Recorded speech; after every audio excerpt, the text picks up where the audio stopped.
Hey there, welcome to LSAT Demon Daily Digest. If you hate short podcasts, this is the one where we put together all of the shorter episodes into one longer episode. I'm Nathan Fox, that's Ben Olson.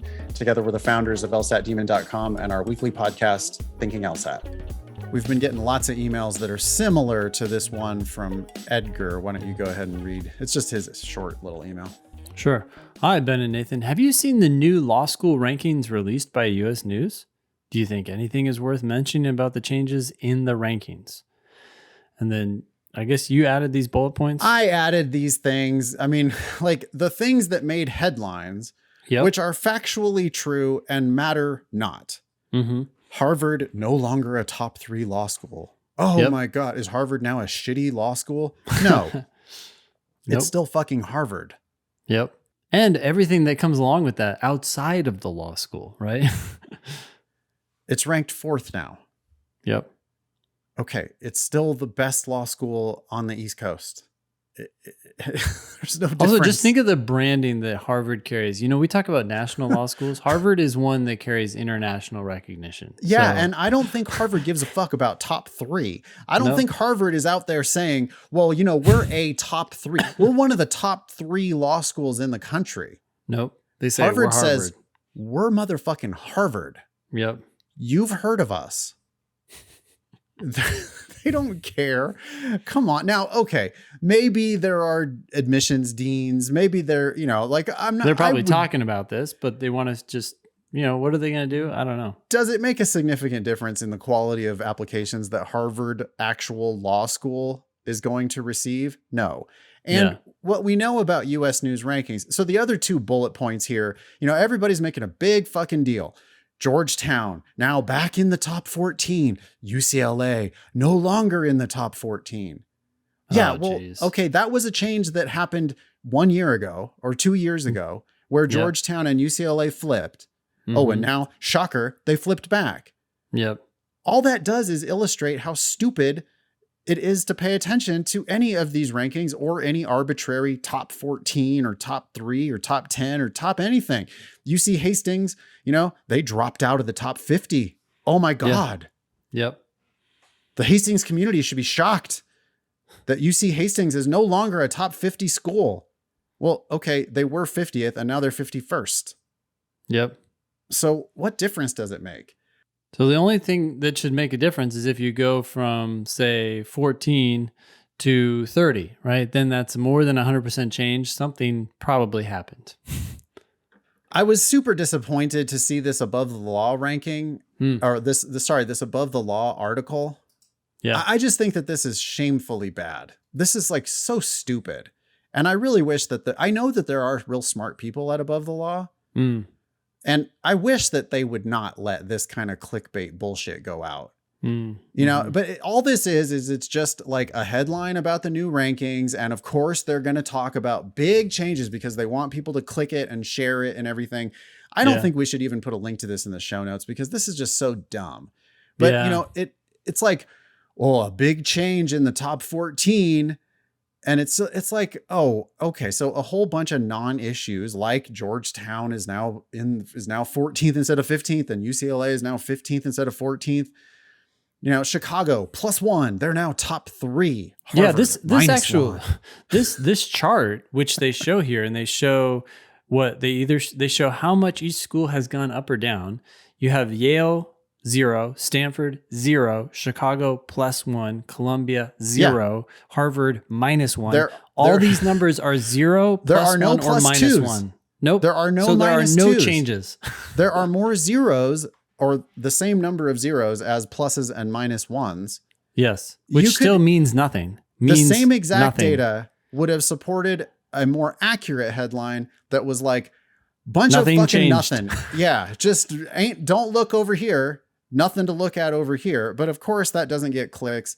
And so they just put out this complete dog shit article. It's just so dumb. It's like it's not a listicle, but it's about the journalistic equivalent of a listicle with like quote from supposed experts and just a bunch of dumb, you know, here's the big winners and losers. And it's like, oh, because William and Mary went up 5 from 35 to 30.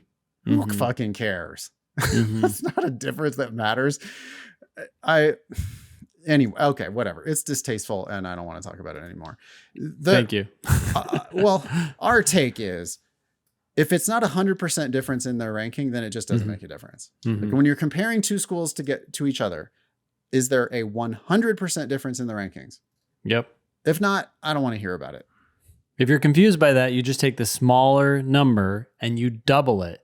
And if the ranking is within that frame, then fine. Right. So there's Berkeley, no change. 9, Hastings, 51. There's a significant difference in those law schools. Yep. Stanford, 2, Berkeley, 9. There's a significant difference in those law schools. But these new rankings did not change any school to even close to that margin. Yeah.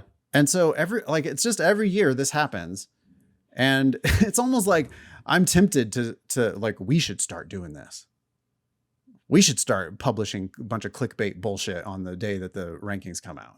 What if we published articles that just said bunch of fucking nothing happened? And then people are like, what? Once again, I heard something did happen. Don't look at these rankings. Yes, let's do that. We need to put a calendar reminder. Hopefully our team will hear this and do this for us, but let's get ready. Let's chamber a press release to fire out on April, whatever it is, or March 27th or 28th or whatever it is. Because we can just go ahead and tell you in advance, there's not going to be significant changes that fucking matter at all in next year's US News rankings. No matter what you hear, none of it matters. It's just not, it doesn't have anything to do with the underlying differences between these schools. The rankings changes are never big enough to actually make a difference. These schools are the same schools they always were. So let's put out, no one's going to pick this up, by the way. Like no one's going to, it's going to be only for our own amusement, but it's going to be like, nothing happened. That's the headline. Yeah. Okay. We got a lot of emails about this. This is a representative email from Bex. Okay. Says, hi guys, I'd love to hear what you have to say about LSAC's new pilot program for law school prep college courses versus taking the LSAT. Pros, cons, etc. I thought your listeners might be interested to know as well, since the program drops this fall. You can read the article here. And the first thing that I want to say about this, I manage our email queue for both shows now. Yeah. And even sometimes our teachers are guilty of this, or our staff are guilty of this. Yeah, yeah. Read the fucking article. Yeah. Because, and peek behind the curtain of journalism. The people who write the headlines are not the people who write the article. Yeah. And I swear to God, the headline writers, it seems like in many cases, didn't read the article either. They're looking for clicks. They're looking for the most dramatic possible heading that they can put on the story. Yeah. And I've read several stories about this program. And I do have thoughts about this program. But the first thought that I want to give to Bex and to all of our listeners and just everybody, y'all have to start reading the actual articles, because the headlines do not, so this is a perfect example. The headline says legal coursework for undergraduates might replace LSAT, says Law School Admission Council. Yeah, you hear that, you're like, whoa, the LSAT's going? And it's according to LSAC? Wow. Well, yeah, says Law School Admission Council. Legal coursework for undergraduates might replace LSAT.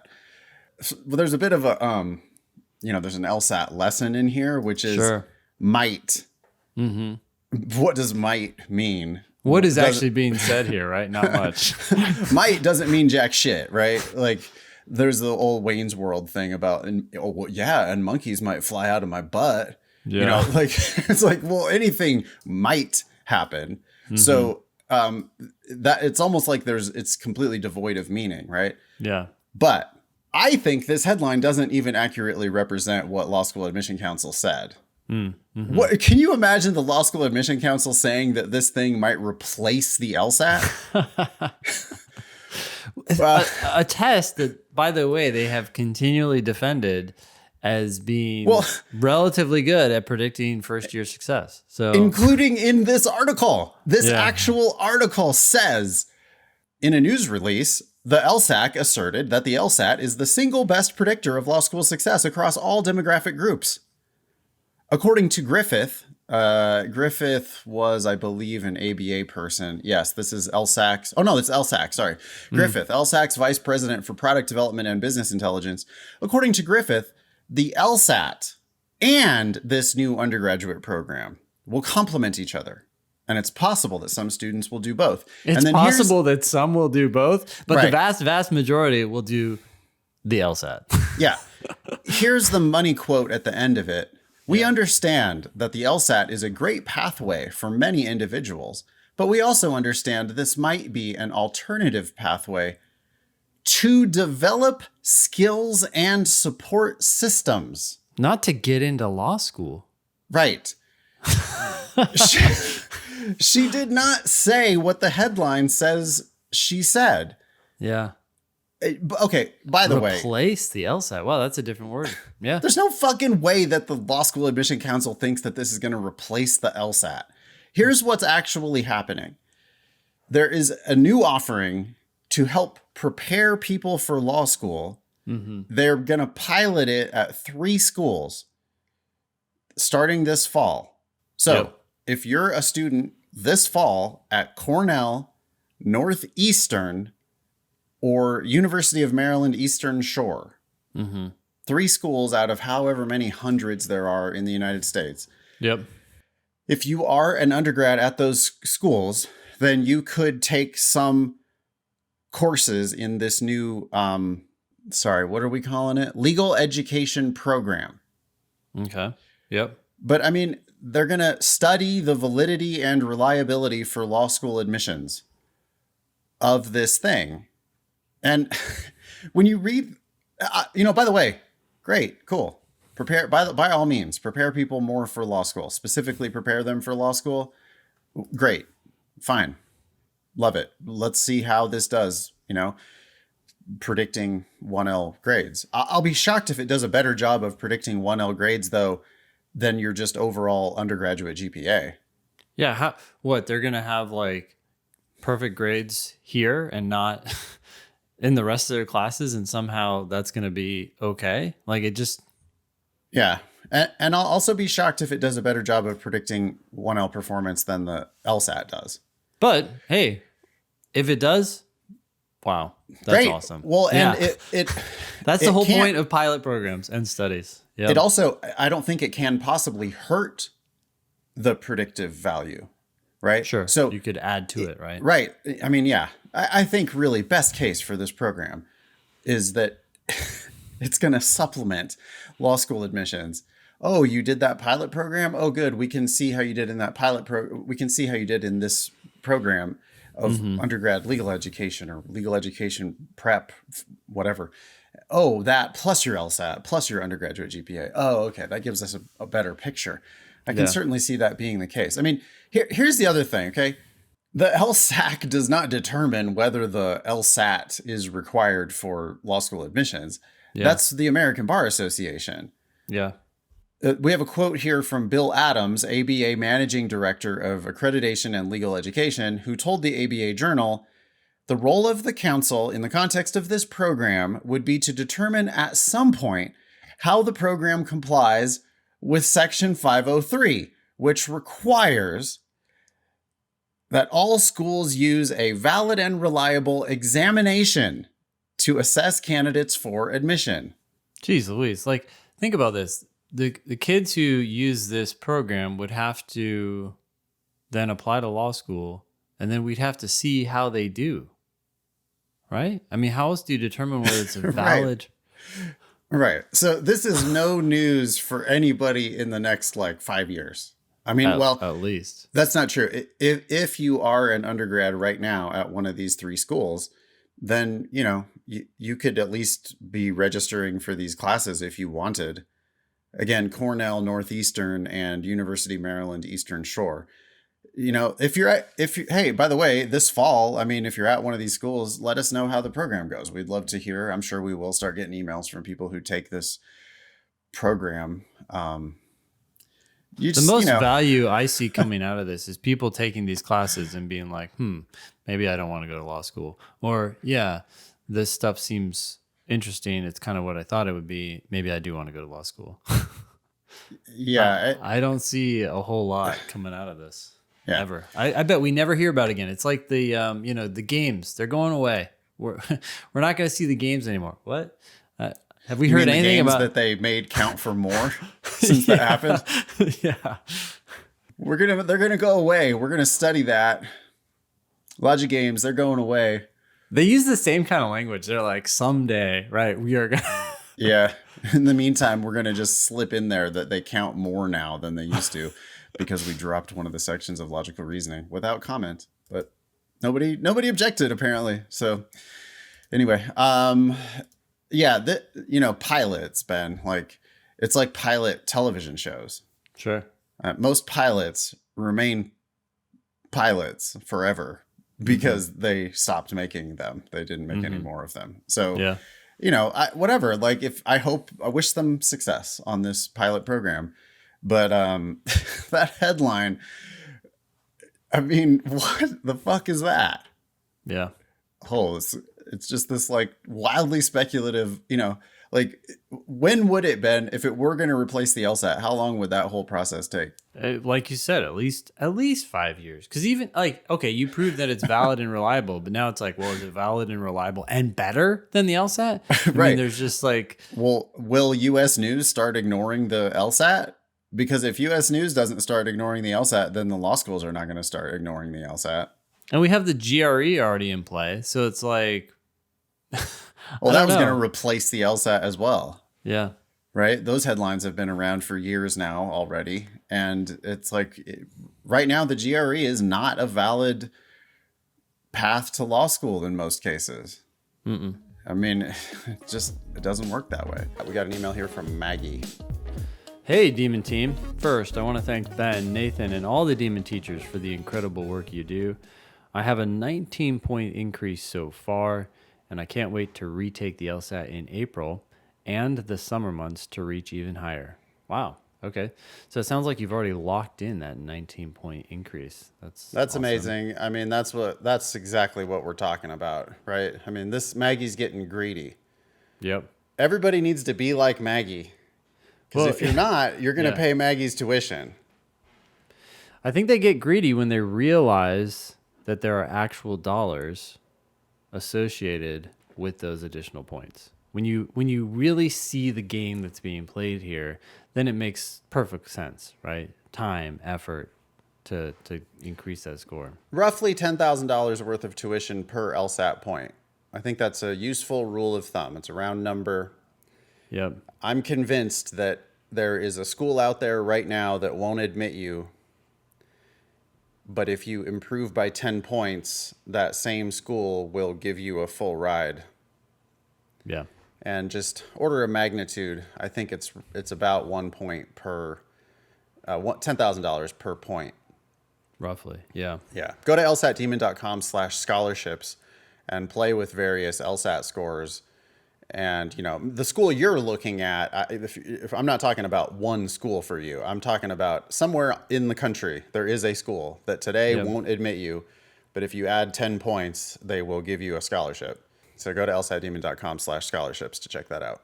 Which makes also the reason for that is a reason for retaking it, right? Because if you only have to pay $200 for the chance to get one more LSAT point and thus 10 grand, who wouldn't take that chance for $200? And we're not talking about paying $200 for a lottery ticket. Just take it again, do the exact same thing you did last time. It's not a random chance. It's a super good chance. I mean, Maggie is working hard. She's got the best advice she can possibly get because she's working with us.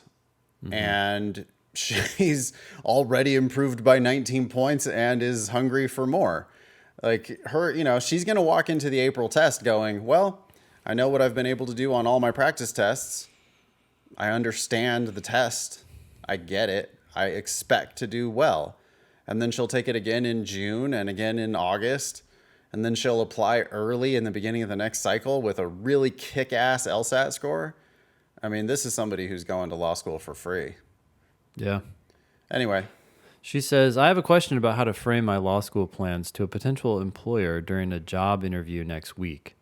The position is at a research center attached to a law school that I'm very interested in attending. Should I bring up my plans to apply to law school during the interview?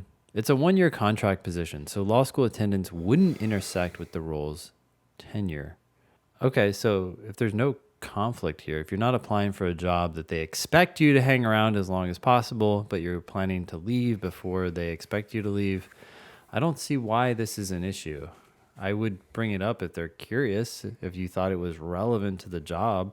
Yeah. But otherwise, I just don't care. Job interviewing, you should be there to talk about the job. Yeah. You should be like, I think the easiest thing to do in a job interview and the most impressive thing you can do to any employer, you can flip it entirely. It doesn't have to be like this interrogation of the applicant and this like, probing into the applicant's history and future plans. No, instead, why don't you start talking about the work they do at that job? And it's almost like assume that this is the first meeting. Well, because it is, if you get the job, assume that this is the first meeting of your job there, and you're there to learn, like, how can I help? What are you guys working on? What are we going to be doing together? What important projects do you have coming up? What challenges are you currently facing that I can help with? Like, just change it entirely instead of this like defensive, oh my God, are they going to ask me about whatever? Like, is it going to be these topics that I should steer clear of? And instead of that, why don't you just ask them about their shit? Yeah. Like, ask them about their work that they're actually doing there. No, the mindset is key. Think of it as they're the ones that are on trial. Yeah. Right? Do you want to get that job there? Like, yeah, you don't really know. You think you're interested, but what if it sucks? What if you talk to the person and they seem like an asshole? Yeah. Like, you want to go work for them? Yeah. Yeah. Or what if the work that they do isn't the kind of work that you thought it was? Because you don't really know. You don't work there. Yeah. You don't know. You have no idea what that job is actually like. I mean, I take it from me as an old guy who has had many, many different jobs. They're never what you think they're going to be. They're not exactly what you think they're going to be. They could be better, and most of the time are worse than what you think. Yep. Because you have the rose-colored glasses, right? Oh, that looks like such a great research. Yeah. Yeah, but then once you get in there, the odds are pretty good that you're going to get in there and decide that it sucks. So, like, you should be going in there interviewing them. Yeah. Like, it's either a perfect fit or you should walk. So go in there and just like act like you already work there. I'm not saying be like arrogant or whatever, but go in there and be like interested in the work they do and kind of presume that this is going to be a great fit, or you're not going to take it anyway. Yep. And it's not that they're going to deny you. It's that you're going to deny them. Yeah. You're going in there to decide whether you want this job. Yeah. Yeah, they want you. They wouldn't why be they're interviewing interviewing you. you. Yeah, Yeah. exactly. They want you. They need you. And they want you. And you would kick ass for them. So go in there and presume that you've got the job if you want it, and just figure out whether you really actually want it. That's what you should be talking about in the interview. Anyway, sorry for the unsolicited lecture. So Maggie continues, I'm worried that speaking about my law school plans could insinuate that this school is my top choice. I don't want to give the impression that I'm so ride or die that I'd attend without a decent, full scholarship offer. At the same time, if I were on staff and accepted, there might be a way to get a serious tuition discount and then potentially have scholarships take care of the remaining cost of attendance. That could mean more than full tuition if I play my cards right. Am I just overthinking this? For reference, I'm above the 75th for UGPA and at the 50th for LSAT, and actively working toward breaking the 75th for LSAT. Thanks so much for all you do and enjoy the weekend. Little bit. Yeah. I mean, so I think what Maggie, she didn't actually come out and say it, but Yeah. well, she did sort of. She's worried that she's going to be negotiating against herself for scholarships at the law school. That's definitely overthinking it. Yeah.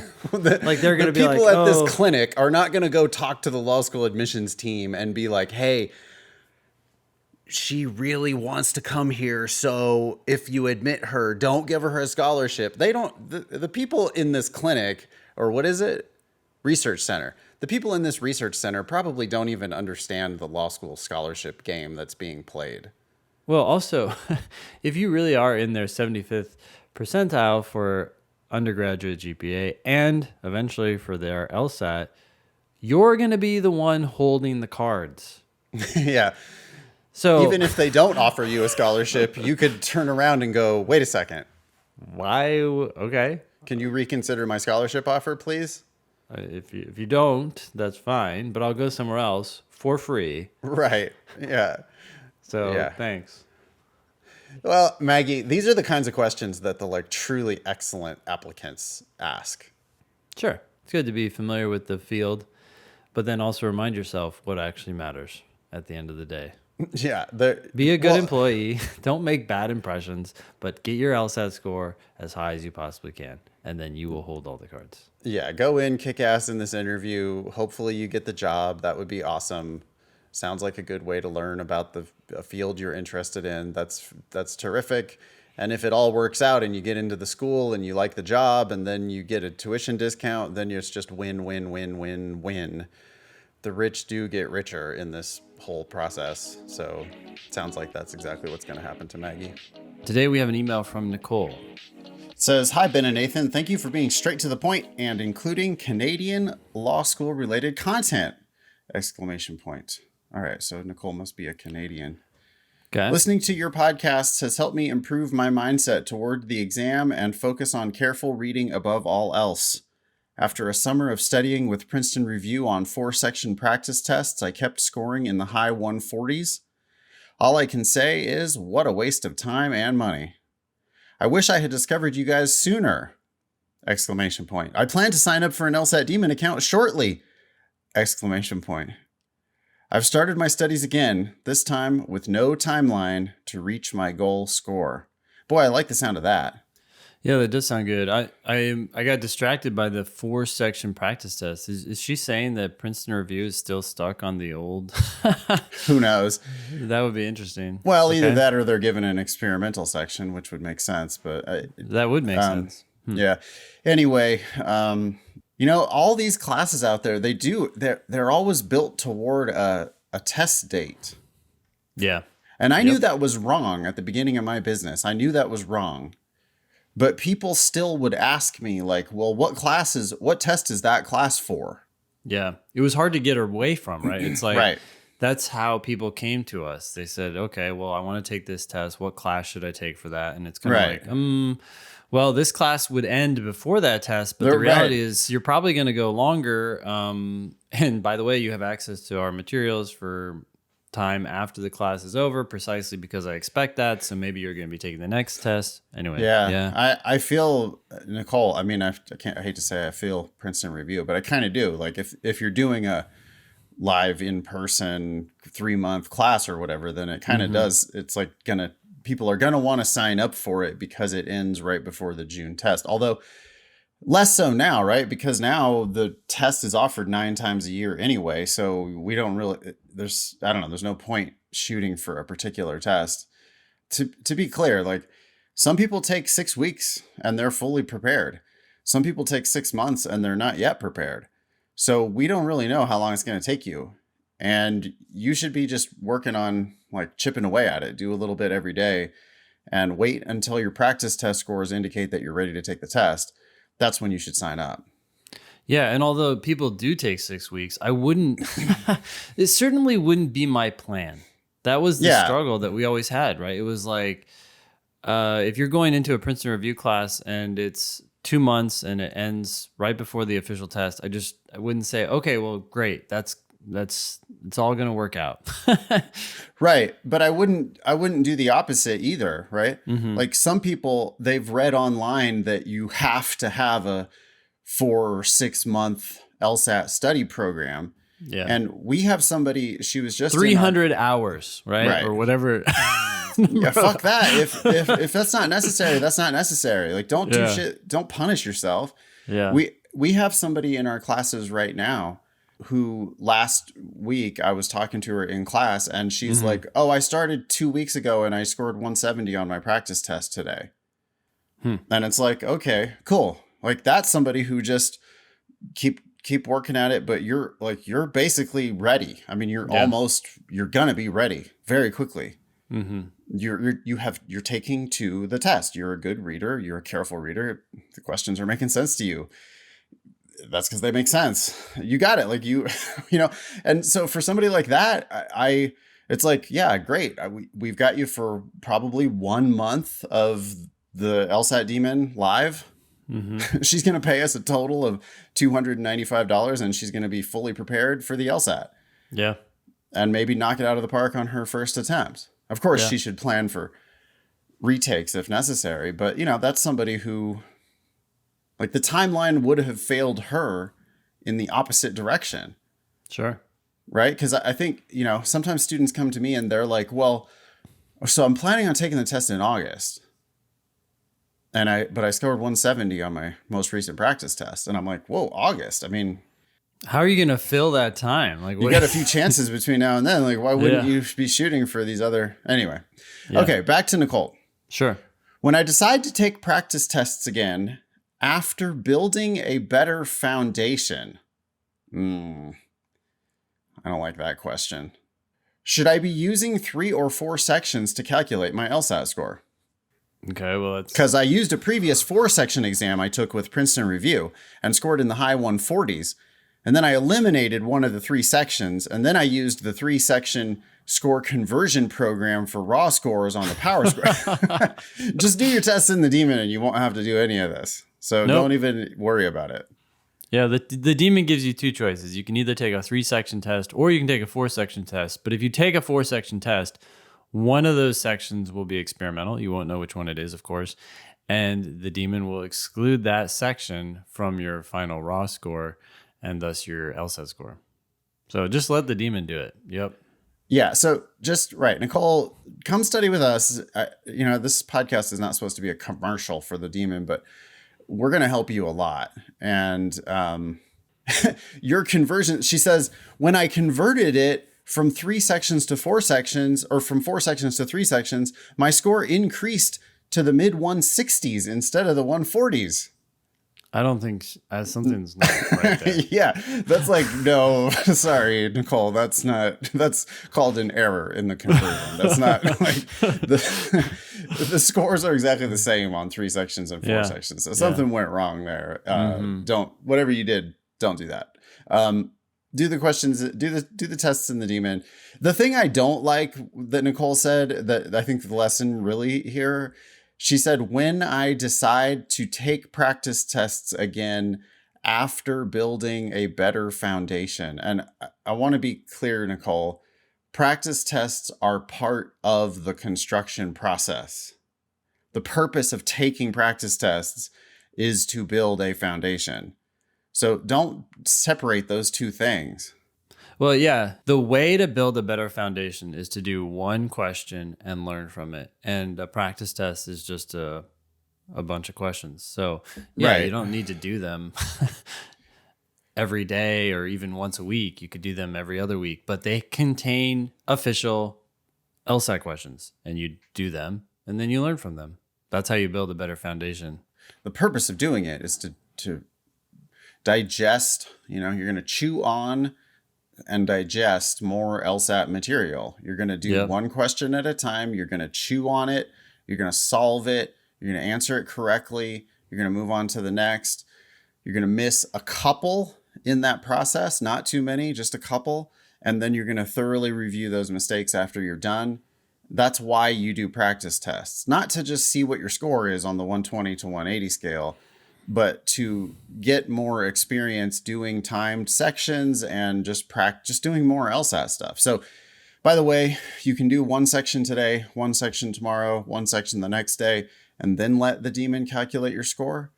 That's really probably what you should be doing, the bulk of your practice tests. You can also mix in, as Ben said, one practice test every other week, like where you do all 4 sections in a row. Something like that would be plenty, maybe even too much, huh? One a month might be enough. Yeah, I think it's kind of a function of where you're scoring, right? The lower you're scoring, the more you should probably just focus on individual 35-minute sections so you have the stamina and the focus to review them. Yep. The higher you're scoring, the fewer questions you're getting wrong, and the easier it is for you to review. So the more practice tests you can fit into your life. Yeah. That student that I mentioned earlier, the one who's, already scoring 170 after 2 weeks of prep. Yep. That student could do a practice 2 tests a week, maybe. Yep. Because Absolutely. you're going to sit down, you're going to solve basically all the questions. I mean, if you get a 170, you've only missed 6 or 7 questions, maybe. Yeah. And so then you're going to review those 6 or 7 questions, but that's a solid day or 2 worth of work. Total, including the review. And then, you're ready to do another practice test if you like. Of course, you also don't have to, because you can just do a section. Need. Yeah, you could do sections or even drilling. Right. Like some of this is dependent on your personal schedule. Like how much time do you have right now? Do you have 35 minutes? Really an hour to do a section? Do you have 3 hours to do a test and review? What do you think about 3 or 4 section tests for Nicole? Do you care whether students do or don't mix in the experimental section? No, I don't care, but I think it can be helpful to do a 1 4-section test sometime before your official test. Just get a sense of okay, 2 sections, break, 2 sections. This is what it's like. And if you find yourself thinking about it a lot, then maybe you should do it more, because ultimately the goal, you shouldn't be thinking about the experimental section. Mm-hmm. People just obsess over it. Yeah. It's like the first thing they talk to me about, they get done with their official test and they, illegally, they're not supposed to talk about the official test, but they do anyway. Immediately, as soon as the official test is over, they're sending me emails about well, I just really hope that the second section was experimental. And I'm like, what? The experimental section doesn't count. And you did 4 sections. You did your best on all of them. This just obsession with thinking about the experimental section. Mm-hmm. It cannot possibly be productive, right? It's one of these things where there's no upside and there's only downside to it. Yeah. People need to stop thinking about it. Yeah. To be clear, if you do a 4-section test in the daemon, one of those is an experimental, you're still doing an official section and you're still getting graded on it. It just doesn't affect your LSAT score. So you can still learn from and review those questions. So it's not it's not a complete waste of time to do the experimental section in the daemon, because it's just another section. The only reason I favor 3 over 4 is that I want to make sure people review their tests, and the longer they are, the less likely they are to go through them. That's why we mostly recommend don't even do full tests, just do a section instead. Yep. Because if you do one section, you might sit down and immediately review it.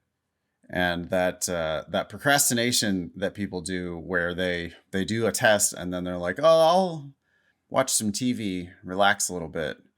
I'll come back and review it later. Yeah, then it's 9 or 10 p.m. and they're like, well, okay, I can't do it now. Well, I'll do it tomorrow. Yeah.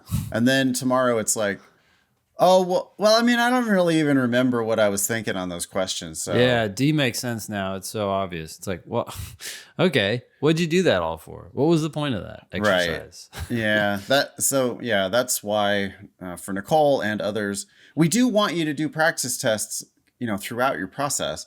Mm-hmm. There's no point putting it off. You should just do a practice test. Yeah.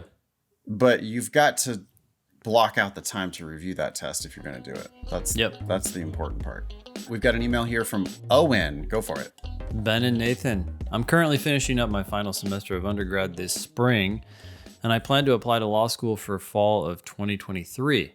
Okay, so you're applying this fall and then you'll go in a year. That's great.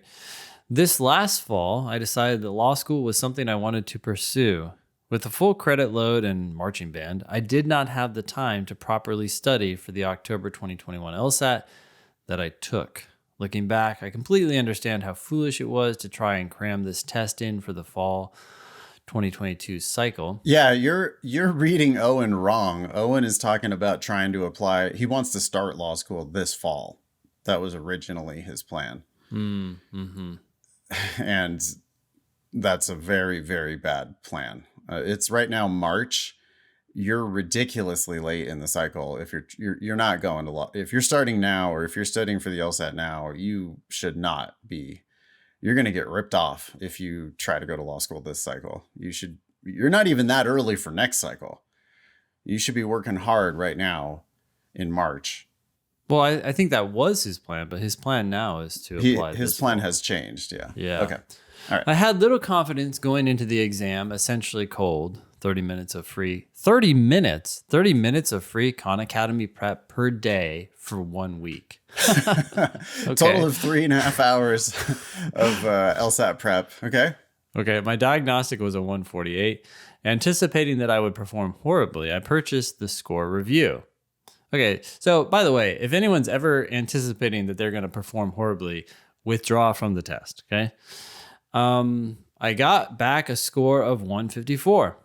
Although I knew it wouldn't get me into law school for free, I was pleasantly surprised considering my lack of prep and the fact that I ran out of time on my fourth logic game, selecting C for every question.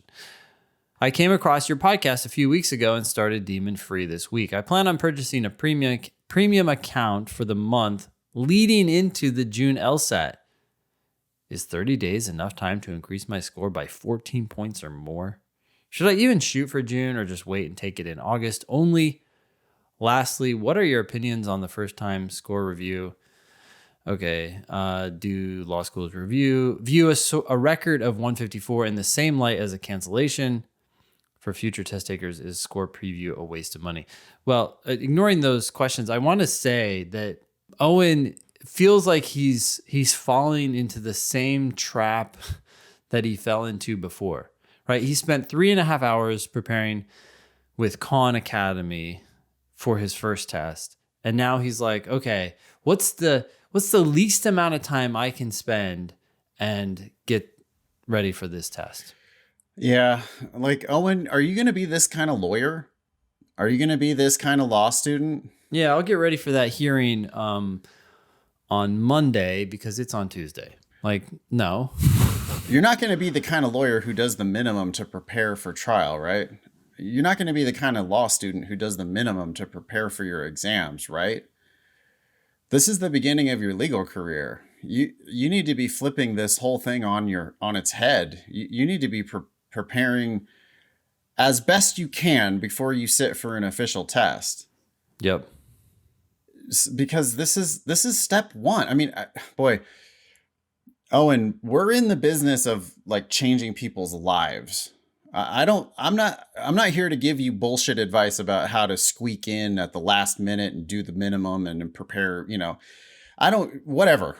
Go get that advice somewhere else. You're writing us for advice. Our advice is always going to be, don't register for the test until you're happy with your practice test scores. Your practice test scores are not going to lie. I don't know whether you're going to be ready for the June LSAT or not. 50-50 at best. I don't know. At best. Yeah. We don't know. And here's the thing to keep in mind, Owen. You scored a 154 with 3.5 hours of prep. You're a candidate who has the potential to get into the 170s. I don't see why. Yeah, you have great promise, and you're going to squander it with this type of shit. Yeah. Like, you're the type of student, you're already doing 3 games and guessing on the 4th. Okay, don't take the official test until you're reliably perfect on the logic games. Yep. I want you to score perfectly on your official test. I don't want you to take the test until you can score perfectly on your logic games. That would be dumb. You would be like just leaving actual money on a, metaphorical table. But it's like, you're just, come on, dude, slow down, get the very best LSAT you can. You need to think about the upside here. Huge upside. It's oh my not just God. the money you're going to save from going to law school. You're going to go to a better law school. You're then going to be in the top of your class rather than the middle or the bottom. You're then going to get a better job that's going to pay for years to come. You're going to pay off your debt, which is going to be extraordinarily small and only from living expenses, faster, which is now going to let you invest sooner. You're going to have a life that's dramatically different because you take another 6 months or a year, if necessary, in this process to apply. I'm not saying it's going to take you a year to prepare for the LSAT. I'm just saying, like, give yourself some time now and then let it pay off for years and years to come. Exactly. God, you know, he's, instead of trying to cram in, he's like, is 30 days enough time to increase by 14 points or more? Why 14 points? What are you talking about? Why not 20? Why not 24? Why? Yeah. What? Like, dude, you can improve more than you think you can improve, but you're going to have to like let it breathe a little bit. You're going to have to take some time to do it. Mm-hmm. Don't, you know, I don't know. I guess, you know, budget is a concern, which I totally respect and understand, but don't do 1 month of premium leading up to your actual test. The LSAT is not a test that you can cram for. In fact, I would much prefer, Owen, that you do 1 month of the demon now. And if budget means that you can't do premium now, maybe do a month of basic now. Mm-hmm. Because like 2 months of basic, how many tests? Well, all of the tests, right? With a subscription to Demon Basic, you can have access to all the tests. Mm-hmm. And you could be working your ass off, Owen, a little bit every day. You could be doing 30 minutes a day, probably not enough. I would like to have an hour of your time most days. Mm-hmm. But boy, an hour a day of Demon Basic, and I think that this guy is gonna like almost guaranteed. Boy, it's shocking to say this, but if he did an hour a day of Demon Basic, he eventually would get into the 170s. Probably, yeah. I mean, that's unreasonable. I don't think it's unreasonable at all. I think you would maybe get there faster if you did a month of live, just so that you could have more conversations like this one and then interact directly with us. I do think that premium would be better than basic if for someone who's once they're like scoring much higher, because then you can get the explanations for those more recent tests. For the more recent ones, yeah. The point is, I mean, whatever, Owen, I don't care what level of the demon you do, but I think you're exactly the type of person that we can help a lot. Yeah. But the first thing is, and what we haven't done is looked at Owen's demon free, like to see how much he's actually doing in the demon. There's a lot you can do in demon free. And I wonder whether Owen is actually even taking advantage of those resources. Cause this just seems like somebody who, and boy, it reminds me of me, someone with great promise, someone with a hell of a lot of horsepower, like a lot of potential, but was always trying to get away with doing the minimum. And in my view, that's just not a lawyer. Like, I am not a lawyer. I don't have the work ethic to be a lawyer. Yeah. And Owen, you know, the LSAT is an opportunity for you to demonstrate that you do have that work ethic. So I would start with that. Email daily@lsatdemon.com if you'd like to ask us a question or share some LSAT or law school admissions news. Thanks for listening.